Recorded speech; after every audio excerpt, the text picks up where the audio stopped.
I first heard this story kind of a while ago, and it's interesting, intriguing, but I'm not one for conspiracy theories, so I kind of just shrugged it off. But now you can't ignore it. I assume you saw the title of this video. There is a weird conspiracy going around where a bunch of people involved in Ferguson have died and been murdered. So people actually are starting to believe some group is going after organizers and people who were involved in the Ferguson riots. There's a lot of speculation. Listen, I am not a conspiracy person. We're working on a mysteries podcast because it's fun to think about what could be, not to assert what you think is without evidence. But the Associated Press is now running the story. Puzzling number of men tied to Ferguson protests have died. And you can't ignore it. When the Associated Press decides that maybe there's a pattern here, what do you say, right? So YouTube, and there's another reason why I want to talk about this too. YouTube is going to de-rank conspiracy videos. The Associated Press is writing about a conspiracy right now. We don't know what's going on. It's crazy though. So let's read about it. 2 young men were found dead inside torched cars. 3 others died of apparent suicides. Another collapsed on a bus. His death ruled an overdose. 6 deaths, all involving men with connections to protests in Ferguson. Drew attention on social media and speculation in the activist community that something sinister was at play. Police say there is no evidence the deaths have anything to do with the protests stemming from a white police officer's fatal shooting of 18-year-old Michael Brown, and that only 2 were homicides with no known link to the protests. But some activists say that their concern about a possible connection arise out of a culture of fear that persists in Ferguson, 4.5 years after Brown's death, citing threats, mostly anonymous, that protest leaders continue to receive. Oh, and there's more. But let me tell you a story. When I first arrived on scene in Ferguson, we made contact with some locals, a local family. I was working with Vice, and we were trying to do some interviews from the area to figure out how people were feeling about the death of Michael Brown. We ended up going to the home. We got in a car with some guys, some young black men who lived in the area, and they drove around telling us a story. They said that one of their brothers was running from police. They said that the police tried to stop him. He ran. And they chased him down near the ground slopes down. I don't know what you call it. It's a small creek. Witnesses saw the police chase after him and go down where the small creek was. And a few minutes later, the police walked back out.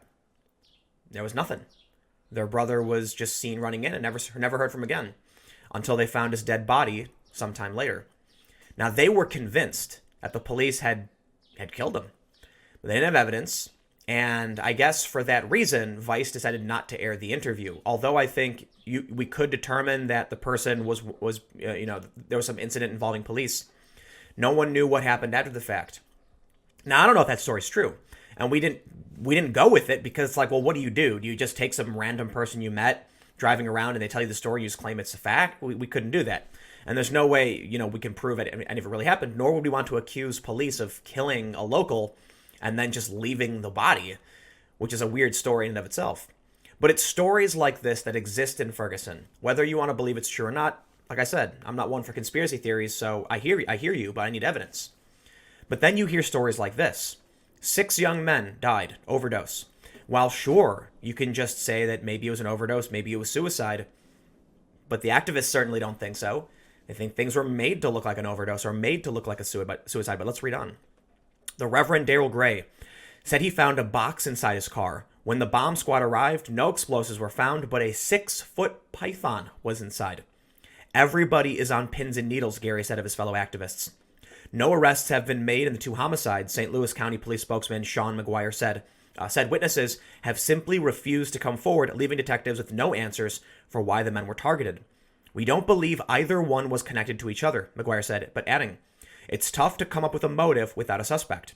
Ferguson erupted in protest in August 2014 after Officer Darren Wilson fatally shot Michael Brown during a street confrontation. Brown was unarmed, but Wilson said he fired in self-defense when the black teenager came at him menacingly. A grand jury declined to charge Wilson in November 2014, prompting one of the most violent nights of demonstrations and one of the first activist deaths. DeAndre Joshua's body was found inside a burned car blocks from the protests. The 20-year-old was shot in the head before the car was torched. Darren Seals, shown on video comforting Brown's mother that same night, met an almost identical fate 2 years later. The 29-year-old's bullet-ridden body was found inside a burning car in September 2016. 4 others also died, 3 of them ruled suicides.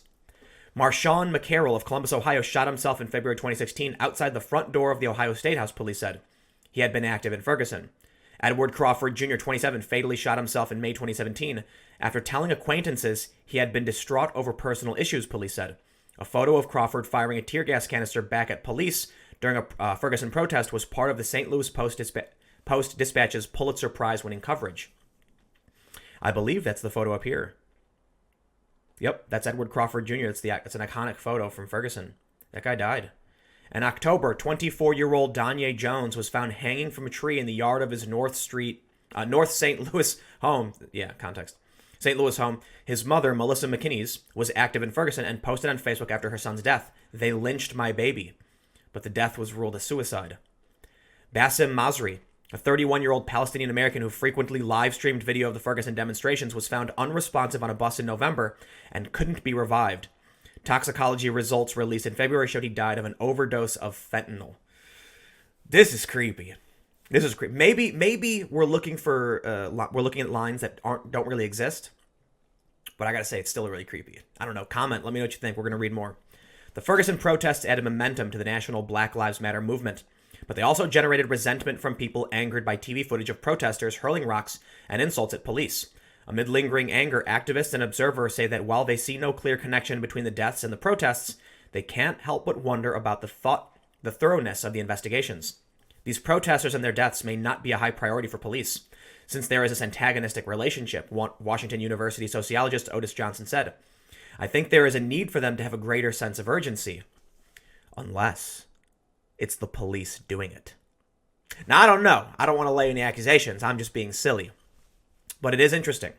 And it could be nothing. You know, often people win the lottery. They really do. And how many coincidences until you win the lottery is one thing I often say when dealing with conspiracies. And what I mean by this is 2 things, depending on the context.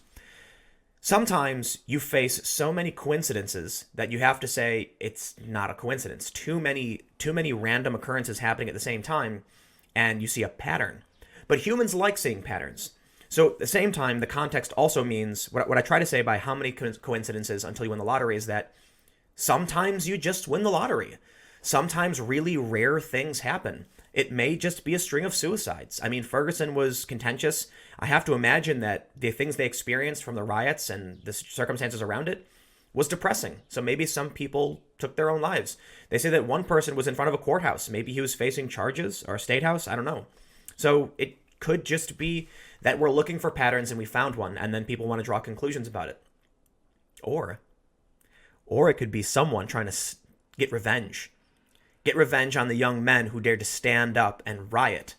I think that's silly. I think it likely is connections we're looking for that don't exist. But it is fascinating to see that the Associated Press is carrying this story. Something is happening, said Cori Bush, a frequent leader of the Ferguson protests. I've been vocal about the things I've experienced and still experience, the harassment, the intimidation, the death threats, the death attempts.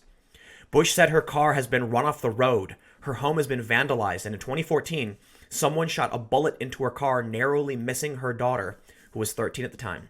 She suspects white supremacists or police sympathizers. Living under constant threat is exhausting, she said, but she won't give in. They shut us up and they win, Bush said. It's unclear if residual stress from the protests or harassment contributed to the suicides, but Johnson said many activists feel a sense of hopelessness. This has to have a big impact on their mental health, Johnson said. For many, law enforcement is not a recourse. Many times law enforcement is not on their side, which, in my opinion, speaks to the suicides, unfortunately. A lot of people really don't feel like you can come to police when you have issues because the police treat you poorly. I grew up on the South Side. I totally understand that. Black St. Louis County residents are 3 times more likely than whites to be poor, often meaning they lack adequate health insurance that could allow them to better address not only physical ailments, but mental health issues like depression and anxiety. And I also speak from my experience on the South Side. There is a stigma about speaking about mental illness. People don't want to do it because it makes you look weak. They also tend to live in areas with higher crime rates.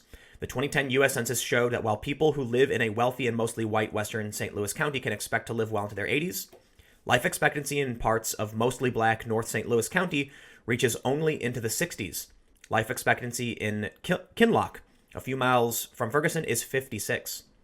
So there's one more quote, and then we'll wrap up. Here in St. Louis, unfortunately, we have allowed the culture of crime and violence to morph into dimensions that anybody's at risk any day, any time, said James Clark of the nonprofit Better Family Life. So what do you think? Is this just a string of coincidences? Is it just young men who are depressed and facing mental health issues? A young man who overdosed? Or is someone or some group taking out those who were active participants in the Ferguson riots? I got more videos coming up in a few minutes. Stick around. I will see you then.